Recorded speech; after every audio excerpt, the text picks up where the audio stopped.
This is World of Africa on WION World is One. I'm Eric Njoka. This week on the show, creches and nurseries are springing up in Ivory Coast, marking a break from tradition for those who can afford it, as women increasingly go out to work.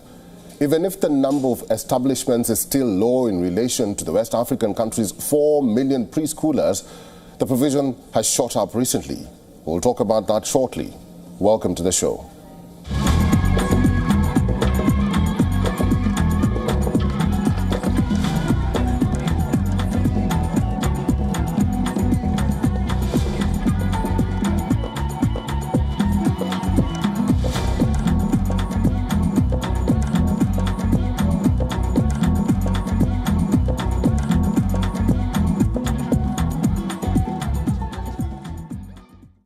Kenya's High Court has issued a temporary order to prevent the replacement of Deputy President Rigathi Gachagua just after the nation's Parliament and Senate approved Interior Minister Kithure Kindiki as his successor.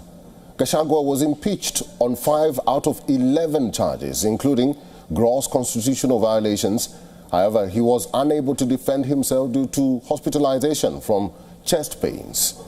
The court's ruling also prohibits President William Ruto from nominating a new deputy until Gachagua's case is resolved, adding further complexities to Kenya's political landscape and ongoing tensions and disputes within the government. Here is our cover report from Nairobi.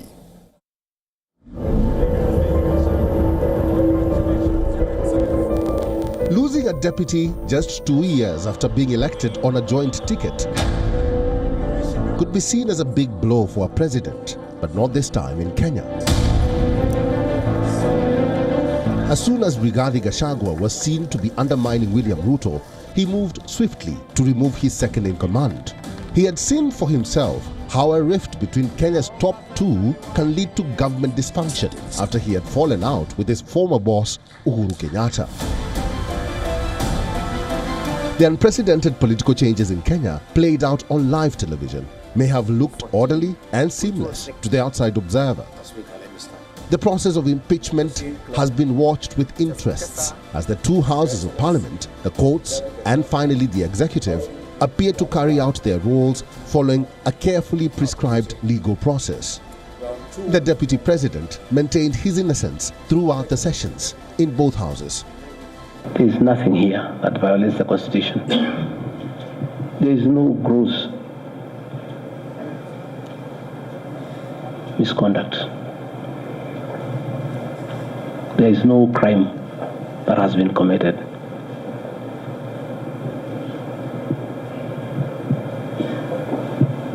I'm innocent on all these charges.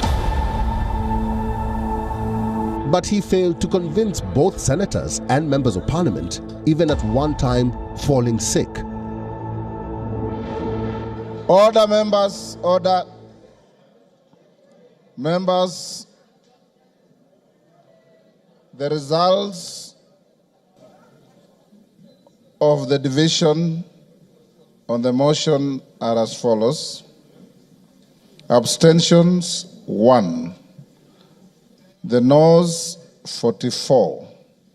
The ayes 281. So the ayes have it. The Senate has resolved to remove from office by impeachment His Excellency Rigathi Gachagua, AGH, the Deputy President of the Republic of Kenya. Accordingly, His Excellency Rigathi Gachagua, AGH, ceases to hold office. Thank you. But to many Kenyans, it has been a roller coaster that elicited strong views from across the country. There was initially a sense of betrayal and disappointment, especially from Gachagua's home region of Mount Kenya. But by Friday morning, this was replaced by a sense of acceptance, as the man chosen to replace him, Kithure Kindiki, is from the same region. Mount Kenya played a big role in Ruto's defeat of former Prime Minister Raila Odinga in the closely fought 2022 presidential election. Odinga was running with a powerful former Justice Minister, Martha Karua, who hails from the region and backed by Kenyatta, the then outgoing president, also from there. For me, I feel the process was very fair. because out of the 11 counts, they found the 5 counts. So that means there's something that was not adding up. His record was not clean. My thoughts on the impeachment is very disappointing because we did not expect the deputy president to be impeached, and the government is not doing good. So as citizens or Kenyans, we are very jittery about the impeachment. For context, Kenyan politics is largely driven by regional, some would say ethnic blocs, and Mount Kenya carries about a quarter of the country's votes. It is no surprise that 3 of the 5 presidents since independence, Jomo Kenyatta, Mwai Kibaki and Uhuru Kenyatta, came from the region. This is why the 2 front-runners in the last presidential election, Ruto and Odinga, chose running mates from there, as they were both from elsewhere in the country. Upsetting the region could therefore be political suicide for a president in his first term. But Gashagua's attempts to consolidate his hold on the bloc actually proved to be his undoing. He was accused by Parliament of, among other things, promoting ethnically divisive politics when he was expected to be a national unifier. He coined the phrase "Usiguze mlima," which means "don't touch the mountain," fashioning himself as a fierce defender of the Mount Kenya region and a gateway to it. During Kenyatta's second term, Ruto, then deputy president himself, complained of being sidelined and persecuted. The victim card endeared him to many, including in the then president's own political backyard. But he needed more than sympathy to win the 2022 presidential election. He had to choose his running mate from Mount Kenya.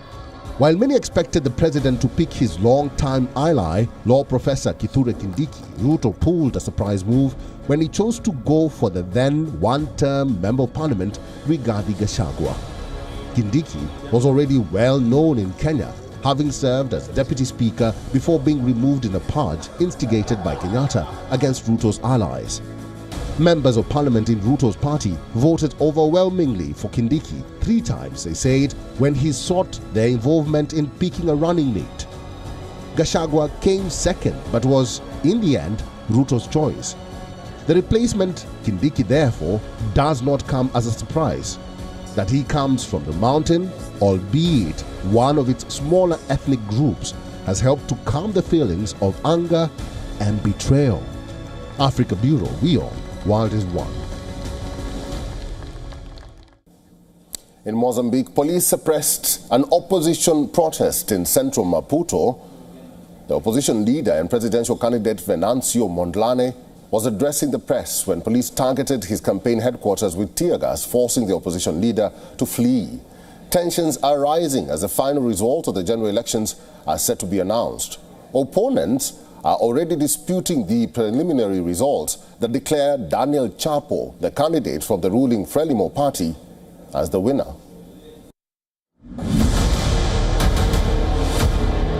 Trouble sparked in Mozambique when its new opposition Podemos party and its presidential candidate Venancio Mondlane rejected provincial results showing a probable win for Frelimo, the party that has ruled the country for half a century.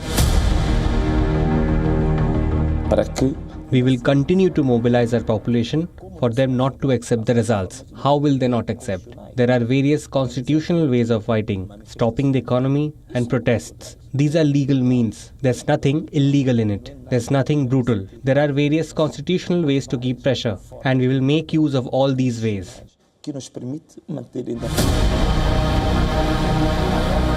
Days after his statement, attackers killed his lawyer and a party official after firing rounds at their car, ratcheting up tensions before protests against a disputed election result.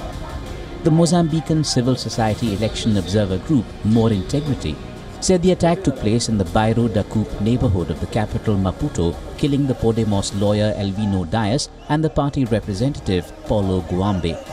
The murder ignited nationwide protests in the capital Maputo. Be aware, Mr. Commander, that the guns you have, the tanks you have, the tear gas you have, we the people are the ones who gave them to you. We are the ones who gave you the power and terms to exercise this competence, to maintain law and order. And you want to repress, intimidate and terrify us, the ones that gave you the terms. You will be obliged to find out who has the most power to spread fear. Police said an investigation was initiated but did not immediately confirm the identities of the two slain men. Images posted on social media showed bodies of the two victims inside the car riddled with bullets. Witnesses said the two attackers had fired around 20 shots after several vehicles surrounded the two victims' car. The results for Mozambique's general election are due on October 24th. The ruling Frelimo party that has governed Mozambique since its independence from Portugal in 1975 claimed victory shortly after polling day. Mondlane alleged fraud and called for Mozambicans to take to the streets on Monday. Last year, Dias accused authorities of fraud in municipal elections won by Frelimo. A civil society observer group, Maize Integridade, said Dias had expressed fears over a plan to assassinate him. The Frelimo party said it rejected vehemently this macabre act and called on all authorities to do everything in their power to shed light on this affair. Podemos said the killings were further clear evidence of the lack of justice that we all are subjected to. The European Union has condemned the murders and called for the perpetrators to be brought to justice. Africa Bureau, WION World is One. Senegalese citizens who were stranded in Lebanon have finally returned to their homeland, greeted personally by President Bassirou Diomaye Faye. This repatriation comes in response to the worsening security situation in Lebanon, where many Senegalese workers had been residing. While the immediate crisis has been resolved with the return of the stranded Senegalese, the government is now focused on ensuring their long-term well-being. Here's a report.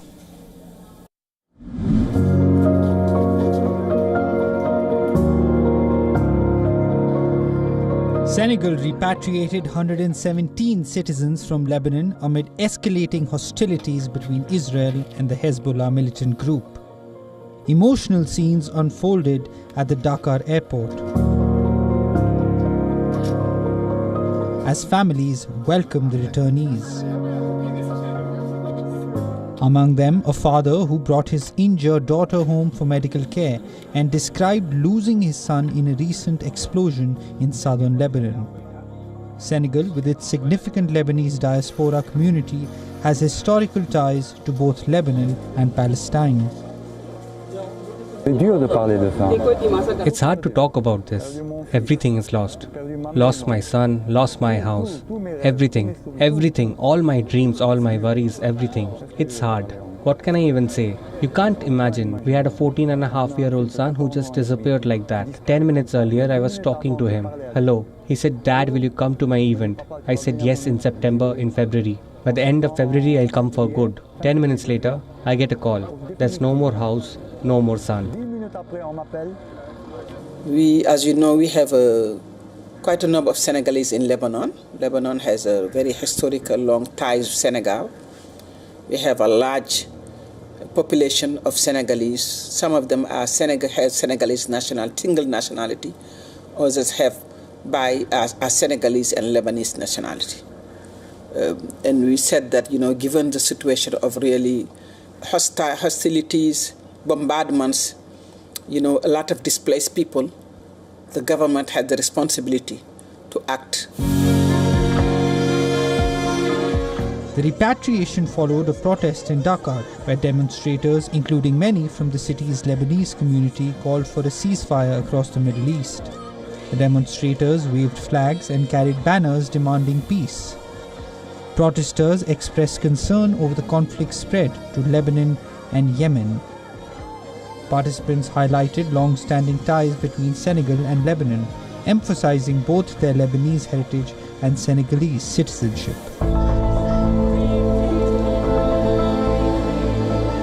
They voiced solidarity with Palestinians and Lebanese affected by the violence. The march featured posters showing destruction in Gaza. Protesters urged stronger international action to stop the violence and criticized what they described as the unequal treatment of Israel in global forums. Okay, bonjour. I am here as a Senegalese person, as a humanist, as a citizen of the world. I find that there is a terrible injustice happening in the Gaza Strip, which is expanding to Lebanon and Yemen. We don't know where it will end. As a Muslim, I am particularly affected by the situation. I find it awful. La résistance est un droit. Resistance is a right. It's a right. You don't have the right to disarm a country and arm your neighbor. That's an injustice. Either the United Nations is there for all the peoples of the world, or there is no longer any reason for it to exist. There is a double standard, and what is happening in Gaza, what is happening in Palestine is an injustice, and what is happening in Lebanon is an injustice.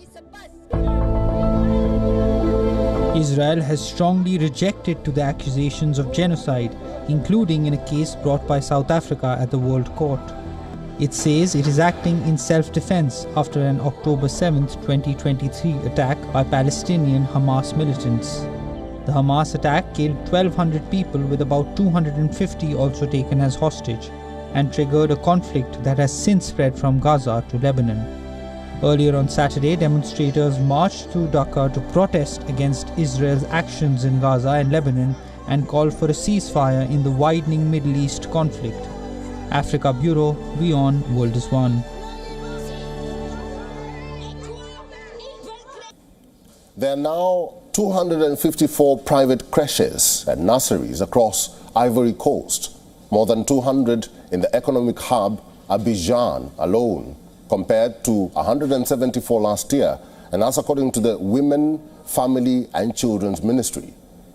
The boom comes as the number of Ivorian women in the job market is also on the rise. 51% were actively seeking employment in 2022 compared to 46% the previous year. The latest official data has showed. Here's a report. Creches and nurseries are springing up in Ivory Coast, marking a break from tradition for those who can afford it, as women increasingly go out to work. Even if the number of establishments is still low in relation to the West African country's 4 million preschoolers, the provision has shot up recently. Ivory Coast now has 254 private creches and nurseries, more than 200 in the economic hub Abidjan alone, compared to the 174 last year, according to the Women, Family and Children's Ministry. That is in addition to the nearly 300 and counting state-run establishments. I prefer to put my child in a creche so that I can be more peaceful and more productive at work. I don't have to worry about what's going on at home and all that, because with nannies at home, parents, you don't trust them anymore. At school, at least you have some security, so you are more at peace. The latest official data showed that the boom comes as the number of Ivorian women in the job market is also on the rise. 51% were actively seeking employment in 2022, compared to 46% the previous year. The vast majority work in the informal sector, but more women are employed in salaried professions. What is more, they are increasingly holding leading positions in the economy. First of all, it relieves the parents, because in our system, the maids don't stay long. The children are insecure. There are maids who kidnap children, maids who hit children. Before, it was difficult to enroll your child in the creche because it was really expensive. But now it's become, how shall I put it, like paying your bills. That's it. Women-owned businesses jumped by a quarter in 5 years and account for over 20% of formal enterprises. Figures from late 2022 show. Women also head more than 1 in 3 small and medium-sized businesses. Ivorian children are traditionally looked after by a childminder at home or another family member if their parents cannot care for them before they begin school at the age of 6. The growing demand for structured preschool care has put a spotlight on the need for specialized staff. Ivory Coast has a few straight-run early years training colleges, as well as a handful of private ones, including the Training School for Early Childhood Careers in Abidjan. Africa Bureau, WION, World is One. Despite being Arctic dogs, huskies are thriving in Mauritania's heat due to their unique fur, which regulates temperatures. Pet owners are sharing tips of how you take care of your dog in changing weather.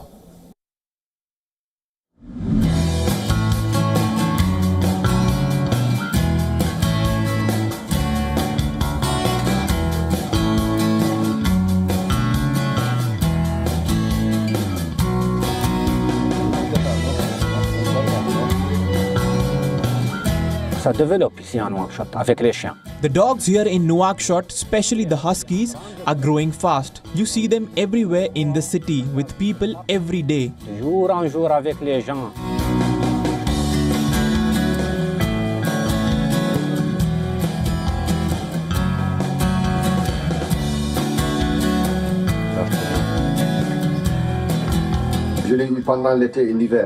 I had him during the summer and the winter. And during the summer, I learned that they have a coat for the summer, and during the winter, they also have a coat for the winter. So, I was able to compare the two, and I knew that huskies can survive here in Mauritania.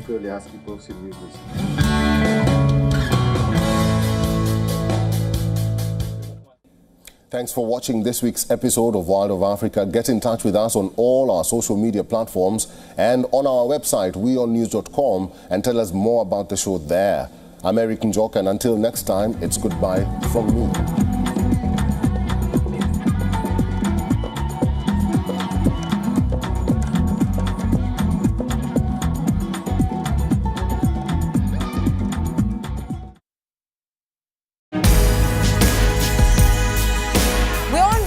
Special business talk show where we bring forth the stories of business leaders. From breakthrough technologies to visionary leadership. We will unlock the trends, the tactics, and dive into the minds of the industry's most influential leaders. WION brings you this special series to uncover what drives them in a candid talk show, WION Business Masters.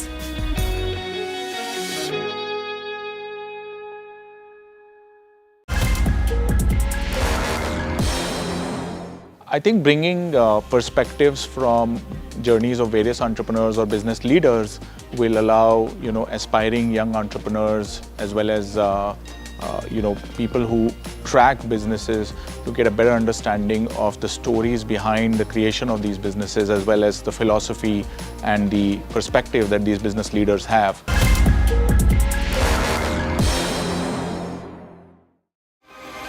The US race to power, marked by high-octane campaign rallies, life-threatening encounters, game-changing presidential debates, the color and the drama, the key defining moments, deep insights and informed analysis. Watch continuous coverage of the US presidential elections 2024 on WION World is One. To bring the benefits of the Subhash Chandra Show to your educational institution, teachers and students, send an invitation to Juhi Jha at juhi@such.org.in. WION, India's global voice, the channel that brings you the biggest stories from across the world through India's lens. Now available in more than 190 countries worldwide, because we believe that the world is one. Watch us in Africa, Europe, USA and Canada, South America, Asia Pacific, Middle East and North African regions. Also available on these digital platforms across the world. WION, World is One. The stress of our world can take a toll on our physical and emotional health. Here, in New York's Catskill Mountains, lies a luxurious place of healing called WION Wellness Center. The WION Wellness Center provides 500,000 square feet of natural methods to manage diabetes, hypertension, chronic pain, obesity, depression, anxiety, and other conditions. We use the traditions of centuries-old natural science from India, yoga, Ayurveda, acupuncture, and naturopathy in personalized programs that help you take charge of your own health. A minimum 5-day stay is recommended for best results. Book now at yo1.com.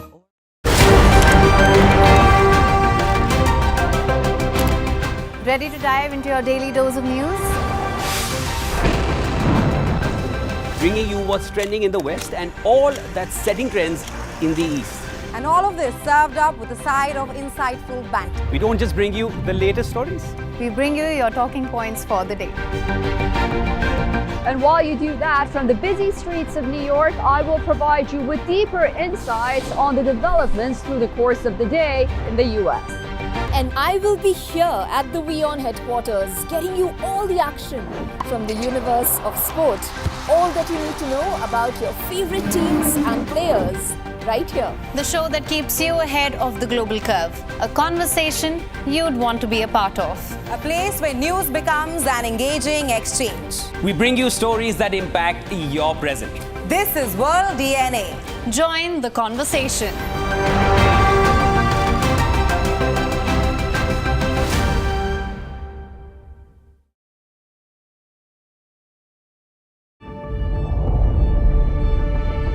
The Earth is sending distress signals.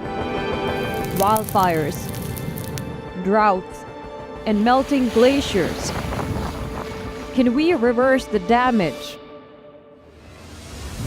Explore the harrowing effects of climate change. It's a wake-up call. Global emergency.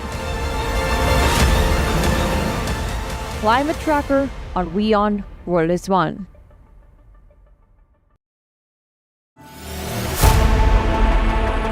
Know more, understand better, think ahead.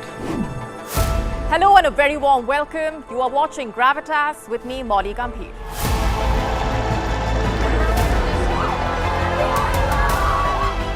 Get the facts, not the bombast. On the 26th of March, dynamic pricing, Baloch separatists, Gravitas cuts out the clutter. Gravitas keeps calm when others scream. Gravitas brings news to life.